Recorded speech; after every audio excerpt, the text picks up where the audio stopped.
My name's Ethan, 38, and my wife, Lila, is 36. We've been married for 11 years and have 2 kids, Mason, 10, and Ava, 7. From the outside, our life looks great. I run a successful small tech firm, and Lila is a stay-at-home mom who's always been the backbone of our family. Or at least that's what I thought. Things started feeling off about 6 months ago. Lila's always had a sharp tongue, but lately, it seemed like everything I did annoyed her. "Do you have to chew like that?" she'd snap during dinner. Or, "You're working late again?" Shocking, with a sarcastic edge. I brushed it off as stress. Life gets hectic with kids and bills. But then came the little changes. She started spending more time on her phone, always tilting the screen away when I walked by. She'd leave the house saying she was meeting friends but wouldn't come back for hours, sometimes smelling faintly of cologne that wasn't mine. "Had a good time?" I'd ask when she got home. She'd roll her eyes. "What's with the 3rd degree, Ethan?" "I was with Jenna. You can text her if you don't believe me." I didn't want to be that guy, the paranoid husband who tracks his wife's every move. So I let it go. I told myself it was nothing, that I was just imagining things. But deep down, I knew something wasn't right. Things came to a head one Friday evening. I'd gotten home from work early, a rare treat, and planned to surprise Lila with dinner. But when I walked through the door, the house was eerily quiet. "No kids, no Lila." I called her. She picked up on the 3rd ring, her voice a little too cheerful. "Hey, babe. Sorry, I'm out with Jenna. We're having a quick drink. Be home soon." Her explanation didn't sit right. I didn't hear any bar noise in the background, just silence. Before I could say anything, she hung up. For a moment, I stood there, debating what to do. Something in my gut told me this wasn't just drinks with a friend. So, I did something I'd never done before. I checked the GPS on her phone. Yeah, I know. It felt gross and invasive. But desperation makes you do crazy things. Her location wasn't at the usual bar she and Jenna frequented. Instead, she was across town at some random motel. My stomach dropped. I stared at the screen for what felt like an eternity, trying to convince myself there had to be a logical explanation. Maybe she'd stopped there to meet someone else? Maybe it was a work thing? Except Lila didn't work. Before I knew it, I was in my car, driving across town like a man possessed. I didn't have a plan, just an overwhelming need to see for myself. When I pulled into the motel parking lot, there it was, Lila's car, parked near the entrance. I sat there for a few minutes, my heart pounding. Part of me wanted to storm in, demand answers and drag her out of there. But another part of me, the part that still loved her, was terrified of what I'd find. After a few agonizing minutes, the door to one of the rooms opened. Lila walked out, her hair disheveled, her blouse wrinkled. A man followed her, tall and smug, wearing a tailored suit that screamed, "Money." He put a hand on her lower back as they walked to their cars, and she didn't flinch. I felt like I'd been punched in the gut. I pulled out my phone and snapped a photo, my hands shaking so badly I almost dropped it. Then, without thinking, I called her. She froze when her phone buzzed, glancing at the screen. Her face went pale. She said something to the guy. He nodded, gave her a smirk, and walked away. She answered on the 4th ring. "Hey," she said, her voice higher than usual. "What's up?" "I was just about to ask you that," I said, struggling to keep my voice steady. There was a pause. "Ethan, I'm on my way home. We can talk then. Okay?" "No," I said sharply. "We're talking now. I'm outside. Look to your left." Her head snapped around, and when she saw my car, her eyes widened in panic. "Ethan, I can explain," she stammered, starting to walk toward me. "Don't bother," I said, my voice cold. "I already know." Lila stood frozen in the parking lot, clutching her phone like it was a lifeline. The man she'd been with glanced back briefly before getting into his sleek black car and driving off, leaving her to face the mess alone. I stepped out of my car and met her halfway. "So," I said, keeping my voice as calm as I could manage, "who's the guy?" Her mouth opened, then closed, like a fish gasping for air. It's not what it looks like, Ethan, she said finally, her voice trembling. I swear it's not. Then tell me what it is. I shot back, crossing my arms. Because from where I'm standing, it looks a hell of a lot like my wife sneaking around with some guy at a motel.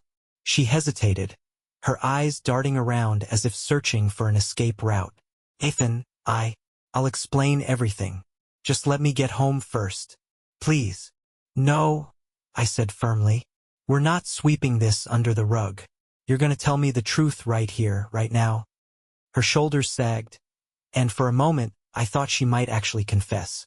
But instead, she went on the defensive. Fine, she snapped, her tone shifting to anger. You want to know? I've been seeing him, but it's not because I wanted to. He's blackmailing me.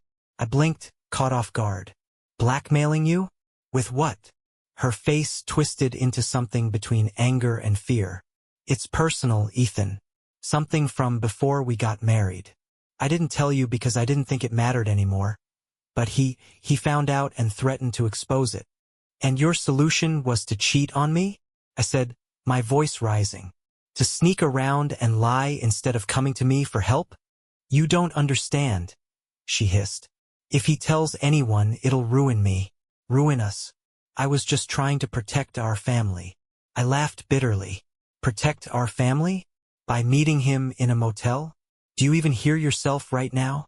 Tears welled in her eyes, but I wasn't buying it. She was good at playing the victim, too good. Who is he? I demanded. And what does he have on you? She hesitated, then shook her head. I can't tell you that. You just have to trust me. Trust you, I repeated, incredulous. Lila, you're cheating on me and lying to my face, and you want me to trust you? Are you kidding me? She flinched but didn't respond. That's what I thought, I said coldly. Get in the car. We're going home, and you're going to tell me everything. No more games, no more lies. Understand? She nodded, her face pale, and climbed into the passenger seat. The drive home was silent, tension hanging heavy in the air. I could feel my anger simmering just beneath the surface. But more than that, I felt hurt, betrayed. Who was this woman sitting next to me? Because she sure as hell wasn't the Lila I thought I married. The second we got home, I locked the front door and turned to face her. Talk, I said, my voice sharp enough to cut glass. Lila hesitated, hovering near the couch like she didn't know whether to sit or run. Finally, she slumped down, burying her face in her hands. His name is Dylan, she said quietly. We met years ago, before you and I were together. I was stupid back then, young, reckless. I got involved with some people I shouldn't have. What kind of people? Depressed. She hesitated, her eyes darting to the floor. He's not just some random guy, Ethan. He used to run with some shady circles. When I knew him, he was into loan sharking. I borrowed money from him, a lot of it, and I couldn't pay it back. We had a thing briefly. When I ended it, I thought I was done with him. But a few months ago, he showed up out of nowhere, threatening to tell you everything unless I did what he wanted. I felt my jaw clench so hard it hurt. And what exactly does he want, Lila? Just sex? Or is there more? Her silence was answer enough. Unbelievable, I muttered, pacing the room. This guy shows up, blackmails you, and instead of coming to me, you go along with it? You let him control you? Why? Because I was scared, she shouted, standing up. You don't understand, Ethan. If he exposes me, it won't just ruin me. It'll ruin you, your business, our family. He has proof, photos, messages. He said he'd take it public, ruin your reputation, and I couldn't let that happen. My stomach twisted. So, this wasn't just about you? She shook her head, tears streaming down her face. No. Dylan asked me questions about you, your company, your clients. At first, I didn't say anything, but he kept pushing, kept threatening. I didn't know what to do, Ethan. I was trapped. Trapped? I said, my voice cold. You weren't trapped, Lila. You had a choice. You could have come to me, but instead you lied. Over and over again. She sobbed harder, but I wasn't moved. I'd spent years loving this woman, trusting her, and now it felt like I was staring at a stranger. What does he know? I demanded. What have you told him? She hesitated again, and that hesitation was like a slap in the face. I swear, I didn't tell him much, she said, her voice shaking. Just basic stuff. About your projects, your schedule. He kept saying he needed leverage, but I didn't give him anything important. I swear, Ethan, I didn't believe her. Not fully. But I needed answers, and clearly, Lila wasn't going to give them to me willingly. Where can I find him? I asked. Her head snapped up, panic flashing in her eyes. What? No, Ethan, you can't go to him. He's dangerous. You don't know what he's capable of. Try me, I said flatly. Because right now, the only thing I care about is getting him out of our lives. So tell me, Lila, where is he? She hesitated, then finally broke. He's staying at the Riverbend Apartments, she said. Building C, 3rd floor. But Ethan, please don't. I didn't let her finish. I grabbed my keys and walked out the door, ignoring her frantic calls behind me. This wasn't over. Not by a long shot. The drive to the Riverbend Apartments felt like a blur, my knuckles white as I gripped the steering wheel. Lila's betrayal had been gut-wrenching, but the thought of this guy, Dylan, manipulating her, threatening my family, and prying into my business turned my anger into something sharper. By the time I pulled into the parking lot, I was ready for answers. The building was as sleazy as you'd expect for someone running a blackmail operation. Dim lights, peeling paint, and a faint smell of cigarettes lingering in the air. I found Building C and climbed the stairs to the 3rd floor, every step echoing in the stairwell. When I reached the door Lila had mentioned, I paused for a moment, trying to steady my breathing. Then I knocked, loud and deliberate. The door opened a crack and there he was, Dylan. He looked exactly like the smug bastard I'd imagined. Slicked back hair, a too-tight suit, and an air of arrogance that made my skin crawl. His smirk disappeared the moment he saw me. Ethan, he said, his voice smooth but cautious. What a surprise. What can I do for you? You know exactly why I'm here, I said, my voice low and cold. He opened the door wider and leaned casually against the frame. Ah, so I take it Lila finally told you about us. Took her long enough. I stepped closer, barely holding myself back. Cut the crap, Dylan. I know what you're doing, blackmailing her, digging into my business. It ends now. Dylan laughed, a slow, mocking sound that made my blood boil. And how exactly are you going to make that happen? You think storming over here like some action hero is going to scare me? You have no idea what I'm capable of, I said, my voice steady despite the rage bubbling beneath the surface. He raised an eyebrow, clearly unimpressed. Look, Ethan, I get it. You're pissed. But let's not pretend your wife is some innocent victim here. She's the one who got herself into this mess. And she's been very cooperative. I lunged forward, grabbing the front of his shirt and slamming him against the doorframe. His smug expression faltered for the first time. Listen to me, I growled, my face inches from his. If you so much as breathe near my family again, I'll make sure you regret it. You want to ruin me? Go ahead and try. But I promise you, whatever you're holding over Lila's head, it won't be worth what happens next. Dylan shoved me off, straightening his shirt and glaring. Big talk, he sneered. But you're out of your league, Ethan. I've got enough dirt to sink your marriage and your career. You think I haven't planned for this? Then let's see you try, I snapped. But I'll make sure the cops are knocking on your door before you get the chance. I know what you are, a lowlife with too many enemies. All I need to do is turn over the right stone, and you're done. For a moment, something flickered in his eyes. Uncertainty, maybe even fear. But then his smirk returned. This isn't over, he said, his voice dripping with menace. No, I replied, stepping back. It's just getting started. I turned and walked away, my pulse pounding in my ears. As much as I wanted to believe I'd rattled him, I knew Dylan wasn't going to back down easily. This was only the beginning of the fight. I barely slept that night. My confrontation with Dylan had rattled me more than I wanted to admit. The man wasn't just a scumbag. He was calculating, confident, and clearly not afraid of a fight. And worse, he had leverage over Lila, which meant he still had his claws in my life. By morning, I knew I needed to act fast. I called a trusted contact, Eric, a cybersecurity expert who'd helped me with my business in the past. If Dylan had been digging into my work, I needed to know exactly how deep he'd gotten. "Ethan, this sounds messy," Eric said after I filled him in. "But I'll see what I can find. Give me a few hours." While Eric worked his magic, I turned my attention back to Lila. She'd been quiet since last night, and when I found her sitting at the kitchen table with her coffee, she looked worn out.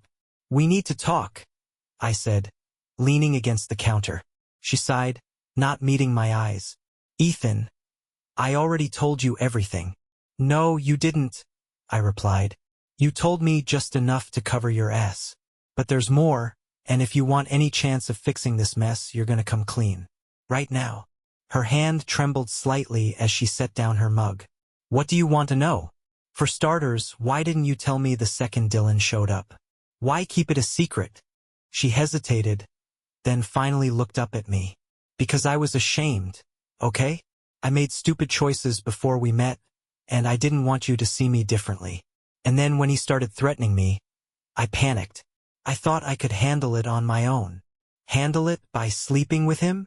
I shot back, my voice harsher than I intended. Her face twisted in anger. "You think I wanted this? You think I enjoyed it?" He had me backed into a corner. "Ethan, I was trying to protect you. Protect our family." I laughed bitterly. "Protect us? By feeding him information about my business? Do you even realize what you've done?"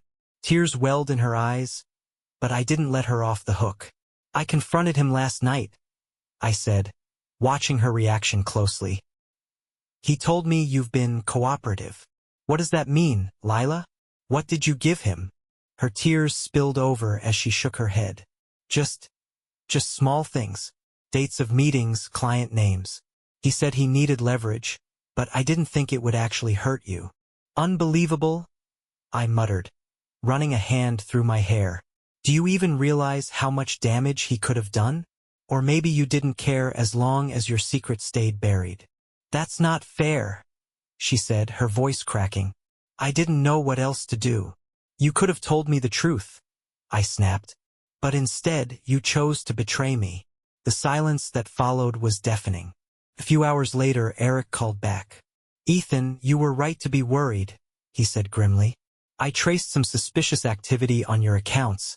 Unauthorized logins, flagged emails. Whoever this Dylan guy is, he's been trying to get access to your client list and financials." My chest tightened. "Did he succeed?" "Not entirely," Eric said. "But he got close. I've locked down your accounts for now, but I'd suggest contacting the authorities.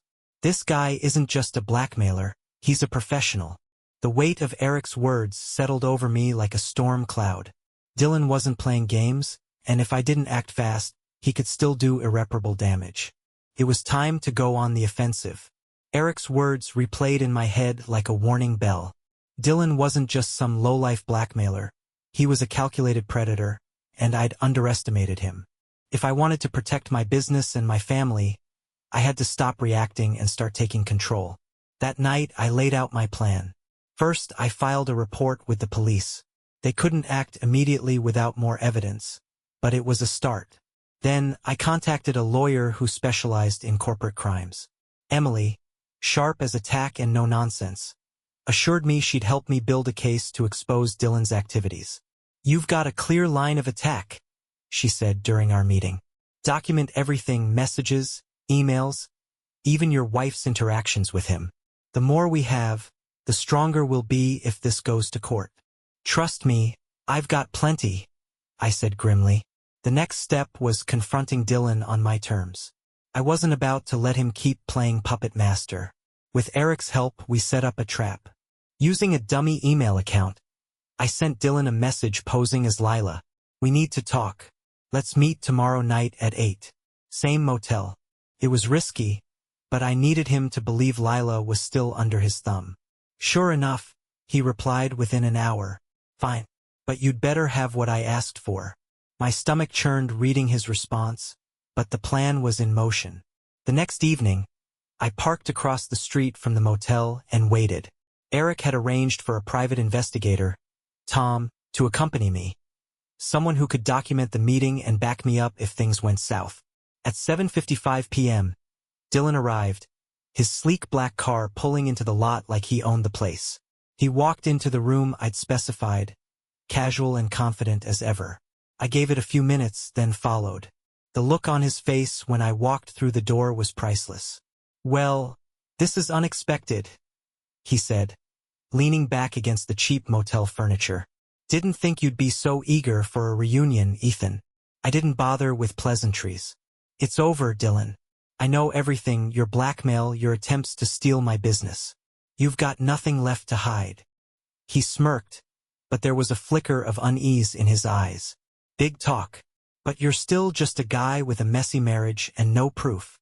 I nodded toward the corner of the room, where Tom had set up a hidden camera. "You're wrong about the proof. Everything you've said here is being recorded, and I've already locked down my accounts. You're out of moves." Dylan's expression darkened. "You think you can outplay me? I've done this for years, Ethan. Guys like you always think you're smarter, but you don't have the stomach for what it takes to win." "Maybe not," I said evenly, "but I have the law on my side. And if you don't back off, I'll make sure you go down for everything you've done. Past, present, and future." For the first time, Dylan didn't have a comeback. When I walked out of that motel, I felt a weight lift off my shoulders.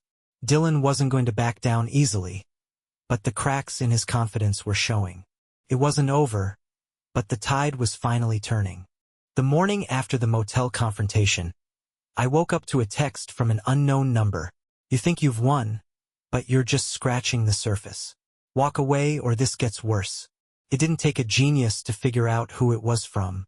Dylan was feeling cornered, and desperate men are dangerous. I forwarded the message to Emily and called her immediately. "This is good," she said, her tone calm but firm. "The more he tries to intimidate you, the stronger our case gets. But you need to be careful, Ethan. Desperate people make mistakes, and Dylan's likely to do something reckless." "What kind of reckless?" I asked. "Threats, more blackmail, maybe even targeting your family," she warned. "Stay vigilant, and keep documenting everything." Her words sent a chill down my spine. It wasn't just my business at stake anymore. Dylan had already proven he'd go after Lila, and I couldn't let him drag Mason and Ava into this. Later that day, Eric called with another update. "I've been digging deeper into Dylan's digital trail," he said. "Turns out he's been involved in more than just blackmail. He's part of a larger network, corporate espionage, identity theft, even fraud. The guy's bad news. Can we use that?" I asked, my mind racing. "Absolutely," Eric replied. "I've compiled everything into a dossier. If we can get law enforcement involved, this could bring his whole operation down." It was a glimmer of hope in an otherwise bleak situation. But as much as I wanted Dylan gone, I knew this fight wasn't over yet. That evening, I confronted Lila again. "We need to talk about Dylan," I said, sitting across from her at the kitchen table. Her face immediately clouded with anxiety. "What now?" "I met with him," I said bluntly, "and I'm taking steps to shut him down. But I need to know if there's anything else he could use against us." "Anything you haven't told me." Lila looked away, twisting her wedding ring nervously. "Ethan, I've told you everything." "Have you?" I interrupted, leaning forward. "Because every time I think I know the full story, there's another piece you've been hiding. If you're keeping something back, now's the time to come clean." She hesitated, her fingers trembling. Finally, she said, "There's one thing. Dylan. He mentioned having copies of everything he's used to blackmail me." Photo, message. "He said if I ever tried to cross him, he'd release them all." "Where are they?" I asked, my voice tight. "I don't know," she said, tears welling in her eyes. "He never told me, but he hinted they were stored somewhere safe. Maybe a cloud account. Maybe with someone else. It was a blow, but not a fatal one. Dylan might have insurance, but so did I. All right, I said, standing up. If he thinks those files give him power, we'll take that power away. Over the next few days, Eric worked tirelessly to trace Dylan's online activity, looking for any sign of the files Lila mentioned. Meanwhile, Emily prepared to involve the authorities, building a case strong enough to take Dylan down without collateral damage to my business or family. Dylan, however, wasn't about to go quietly. One evening, as I was putting Ava to bed, my phone buzzed with a new message. This time, it wasn't from Dylan, it was from an unfamiliar email address. The message contained a single attachment and a chilling subject line. Want to know what your wife's been hiding? I stared at the screen, my heart pounding. Whatever was in that file, it was about to change everything. I stared at the email, the weight of its subject line pressing down on me. Want to know what your wife's been hiding? The attachment sat there like a ticking bomb. For a second, I considered not opening it. What if it was just more lies? What if it was something I couldn't unsee? But curiosity and the need for answers won out. I clicked. The file was a collection of photos, messages, and financial documents. As I scrolled through, the full scope of Dylan's manipulation became painfully clear. The messages started innocuously enough. Dylan reaching out to Lila, reminding her of their history, and dropping hints about her debt. Then they turned darker. Threats to expose her past, to contact me, to ruin her life if she didn't comply. The photos came next. Pictures of Lila and Dylan together, some in public and others at the motel. But there was something off about them. In most of the photos, Lila's posture was stiff, her smile forced. It wasn't affection, it was fear. And then there were the financial documents. Copies of wire transfers Dylan had made using information he'd coerced from Lila. Small amounts at first, but they added up. He'd been funneling money out of my business, piece by piece, under her nose. The final blow came in the form of a single message, time-stamped just a day before I confronted him at the motel. You think your husband's going to save you? He's too late. Once I'm done with him, you'll both have nothing. My hands trembled as I shut my laptop. This wasn't just blackmail. Dylan was systematically dismantling my life, my marriage, my finances, my reputation. But now I had proof. The next morning, I met with Emily and Eric to go over the files. This is exactly what we needed, Emily said, scrolling through the documents. With this, we can make a solid case for fraud, extortion, and cybercrime. What about the photos? I asked. He's still holding them over Lila's head. Emily frowned. The photos are tricky. He could still use them to cause personal damage, but if we move fast enough, we can neutralize him before he has the chance. The goal is to hit him from all sides, legal, financial, and personal. So he's too busy saving himself to retaliate. It wasn't perfect, but it was a plan. That evening, I confronted Lila with the new information. I got an email, I said, placing my laptop on the kitchen table. You want to explain this?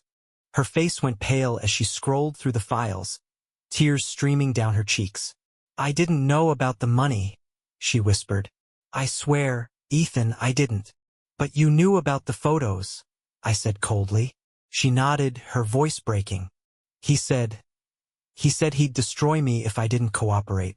I was terrified, Ethan. I didn't know how to make it stop.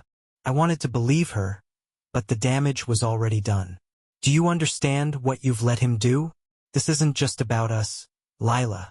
He's been siphoning money out of my business, jeopardizing everything I've built. I'm sorry, she sobbed. I was stupid, and I let my fear control me. But I'll do whatever it takes to fix this. Good, I said, my voice hard, because you're going to help me take him down. The next day, Emily filed the legal complaints, and Eric forwarded the evidence to law enforcement. Dylan's operation was under scrutiny now, and the walls were closing in. But I knew Dylan wasn't the type to go quietly. Sure enough, the following evening, I got another text from him. You think you're smart, don't you? This isn't over, Ethan. You've got more to lose than I do. I stared at the message, my resolve hardening. He was wrong. This was over, and I was going to make damn sure of it. Dylan's text was the last straw. I wasn't just going to fight back. I was going to finish this. The next morning, I met with Emily and Eric to finalize our plan. With the evidence we had, law enforcement was already building a case against Dylan. But I wanted to ensure that he couldn't wriggle out of it with some slimy loophole or by throwing someone else under the bus. We're hitting him on all fronts, Emily said, laying out the strategy. Fraud, extortion, identity theft. Every charge we can make stick. The key is speed. If we time this right, he won't have a chance to retaliate. Eric chimed in. I also traced his cloud accounts. The photos and other blackmail material he's been holding over Lila? We've locked them down.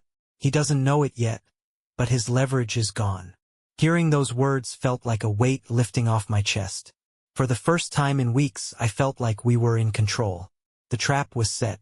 I used the dummy email account to arrange another meeting with Dylan, this time posing as a potential new client looking for consulting services. He couldn't resist the bait. We met in a coffee shop downtown, a neutral public space that would feel safe to him. What he didn't know was that plainclothes officers were stationed nearby, ready to act. Dylan walked in, all swagger and confidence. But the moment he saw me sitting there, his smirk faltered.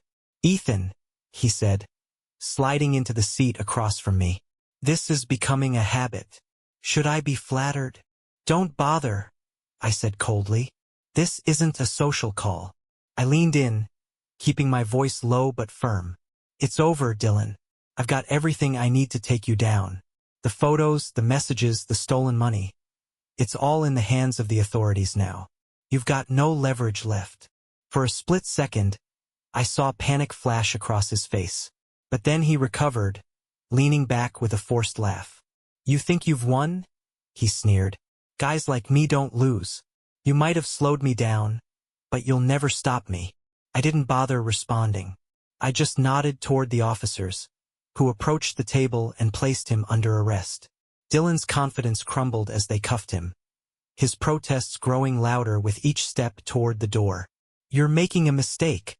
This isn't over." But it was. In the weeks that followed, Dylan's operation unraveled. The authorities uncovered a web of crimes stretching far beyond my business, implicating multiple companies and associates. With Eric's help, I ensured that every piece of stolen data was recovered and secured. Lila's role in the ordeal didn't go unnoticed, but Emily managed to shield her from legal repercussions by framing her as a victim of coercion. While it didn't excuse her betrayal, it kept her from facing charges.